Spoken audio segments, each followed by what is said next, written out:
शिव पुराण के अनुसार हरियाली तीज को आखिर किस वजह से मनाया जाता है। नमस्कार, मैं विक्रम आपका स्वागत करता हूं हंगामा टाइम्स न्यूज में। जिस तरह से हरियाली तीज को काफी धूमधाम से भारत देश की महिलाएं मनाती हैं, आज आपको बताने वाले हैं कि राजधानी में भी हरियाली तीज को लेकर काफी जागरूक दिखी महिलाएं लॉकडाउन में। जी हाँ, लॉकडाउन में जिस तरह से महिलाएं एक दूसरे से मिल नहीं पा रही थी, आपको बताते चले शिव पार्वती के पुनर्मिलन को लेकर हरियाली तीज पर्व मनाया जाता है, जहां पति की लंबी उम्र की कामना करते हुए इस व्रत को महिलाएं करती हैं। जहां पर आज आपको बताने वाले कि आखिर हरियाली तीज में क्या होता है विशेष, जिस वजह से लोग इस पर्व को या यूं कहे इस व्रत को काफी धूमधाम से अपनी पति की लंबी उम्र के लिए महिलाएं रखती हैं। जी आज आपको मिलाने वाले हैं उस ग्रुप से जो राजधानी में भारतीय पर्व को बढ़ावा देने का काम कर रहा है, आगे बढ़ाने का काम कर रहा है। जी हाँ,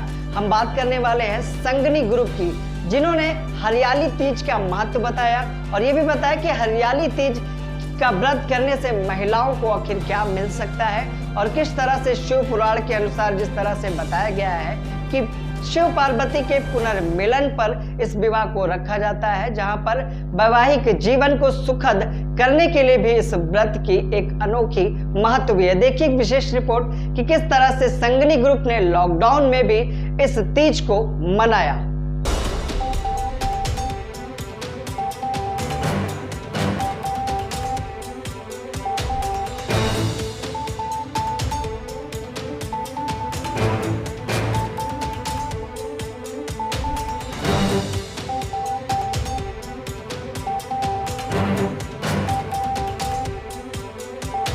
सावन का महीना चल रहा, बहुत काले काले बादल उस तरफ से आ रहे, देखो बहुत अच्छी बारिश होने वाली है।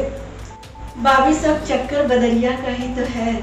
कहीं पे आवाज आ रही है सावन का महीना और पवन करे शोर और जीरा में नाचे मोर। कहीं पे है कि पड़ती ठंडी मस्त फुहार झूला झूले राधा रानी।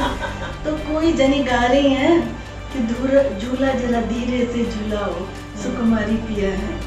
लेकिन आपको एक चीज पता है, सैया तो हमारे रह ही गए ना हर जाई, और कहने को ये लाना है वो लाना है, आप ये नहीं सुनते, आप वो नहीं सुनते, और हर रोज फरमाइश रहती थी। आज तीज में हम लोग वही तो भूल गए हैं। 7 दिन से कजरी बदरी गाना लोकगीत सब हो रहा है, लेकिन एक फरमाइश नहीं हो रही है कि सजन बंद करके लिफाफे के अंदर एक झुमका सजन भेज देना, अपना भी तो तीज मन जाएगा। बिल्कुल सही कह रहे हो। हम आज आपसे भी सुनने वाले हैं और जोर धमाल के साथ गाने वाले हैं अपने साजन के लिए ये गाना। बिल्कुल बिल्कुल बिल्कुल सही फरमाया। हम लोग चलो वही गाते हैं जोर से। हरियाली तीज जिस तरह से लॉकडाउन है, हरियाली तीज किस तरह से संगनी ग्रुप ने मनाया इस बार? सबसे पहले तो मैं ये बता दूं कि ये सावन का महीना गर्मी से संतप्त वसुंधरा को सिंचित करती बारिश की बूंदें, और उसमें ये तीज का मंजर, ये सच बताएं तो ये सुहागनों का त्यौहार है। इसमें स्त्रियां जो हैं शंकर और पार्वती की पूजा करती हैं और अपने अखंड सौभाग्य की कामना करती हैं। साथ ही गर्मी से संतप्त जो एनवायरनमेंट होता है, वातावरण होता है, उसमें जब वर्षा की बूंदें धरती को चूमती हैं तो सच पूछिए तो सभी का मन जो है उल्लास से तो भर जाता है। और मैं अपनी जो भावनाएं हैं उसके हिसाब से तो मैं यही कहूँगी कि जब ये मौसम आता है और जब ये त्यौहार आता है तो एक तो सुहाग से संबंधित है, दूसरा शीतलता देने वाला ये मौसम, मन करता है पंछी बनकर गगन को छू लूं और सारी डालियों को मुख से चूम लूं और छोटे छोटे घोंसले बनाऊं, उसमें सपनों को सजाऊं, जो कि हमारे सौभाग्य से, हमारे सुहाग से ही रिलेटेड होता है।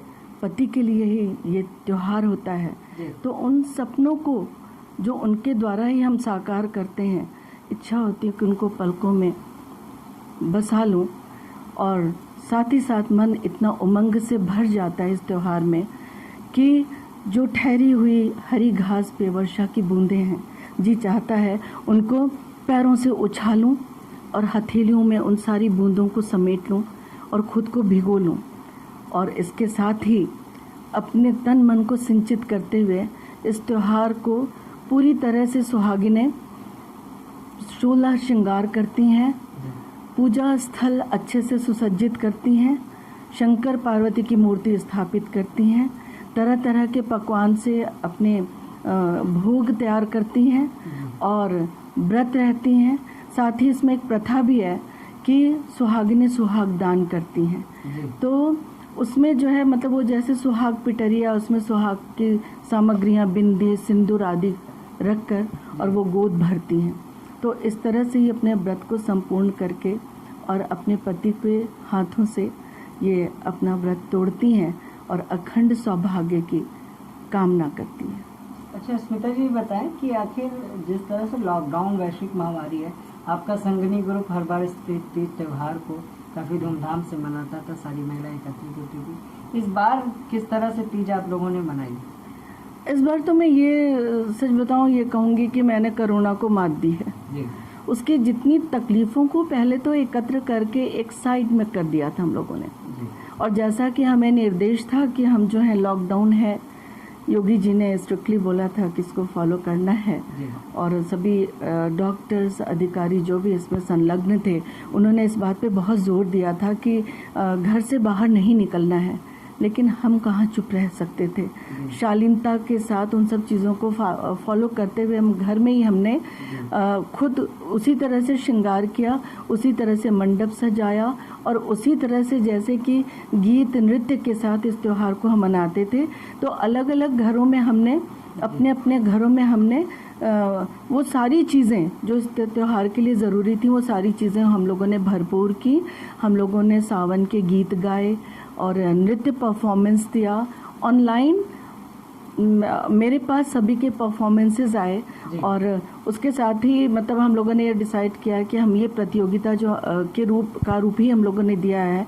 हर साल ये प्रतियोगिताएं होती हैं जिसमें लोकगीत के लिए बेस्ट लोकगीत का, बेस्ट डांस का, बेस्ट परफॉर्मेंस का, बेस्ट श्रृंगार का हम लोग ब्यूटी ऑफ द डे वगैरह करके हम लोग जो चुनते हैं और प्रतियोगिताएं आयोजित करते हैं। तो ऑनलाइन हम लोग ये प्रतियोगिताएं भी आयोजित करेंगे, जिस तरह से कि हम लोगों ने अपने घरों में ये परफॉर्मेंसेस दिए हैं और इसको संगनी के जो मूल हैं उनको हमने प्रेषित भी किया है। तीज पर देश की महिलाओं के लिए क्या संदेश देना चाहेंगे? तीज पे मैं देश की महिलाओं को यही संदेश देना चाहती हूँ कि जिस भाव से इस त्यौहार को हम मनाते हैं, सभी महिलाएं मनाती हैं, तो इसका सुखी दाम्पत्य जीवन से बहुत बड़ा इसका ताल्लुक है। जब हमारी आपसी सामंजस्य हमारा रहेगा तो हम अपने परिवार की भी उसी तरह से सामंजस्यता को बनाए रखते हुए हम वृद्धि उसकी कर सकते हैं। आपस में स्नेह, सौहार्द और एक सुंदर वातावरण देकर परिवार में तो देते ही हैं, साथ ही ये संदेश हमारा समाज में भी जाता है। और इसके अतिरिक्त ये जो तीज त्यौहार होते हैं ये भारतीय संस्कृति को बहुत ज़्यादा ये प्रदर्शित करते हैं। तो आजकल धीरे धीरे जैसे पाश्चात्य सभ्यता में जनता जो है वो रंगी जा रही है, जो हमारा आगे जो हमारे जनरेशन है वो उसमें लिप्त होती जा रही है, ये सारी चीज़ें पीछे छूटती जा रही हैं। और इसी वजह से आपस में जो स्नेह जो स्नेह और आपसी सहयोग की भावना पाई जाती थी वो भी अफेक्टेड हो रही है। तो मैंने इस चीज़ के लिए मैं कटिबद्ध हूँ कि मैं अपने क्लब को मैं भारतीय संस्कृति से जोड़ते हुए ही इन त्योहारों को भी वही रूप देती हूँ।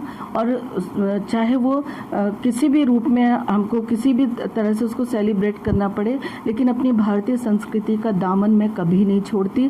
और मेरे सारे सदस्य भी कटिबद्ध होके और इसमें हमारा सहयोग देते हैं और हम उसी तरह से सेलिब्रेट करके समाज को भी ये संदेश देते हैं कि हमें बहुत ही जिस तरह से ये त्यौहार हम मनाते हैं वो भावना हमें सर्वत्र उसका विकास करना चाहिए, उसका विस्तार करना चाहिए, ताकि सभी जगह एक सुख शांति का वातावरण स्थापित हो सके।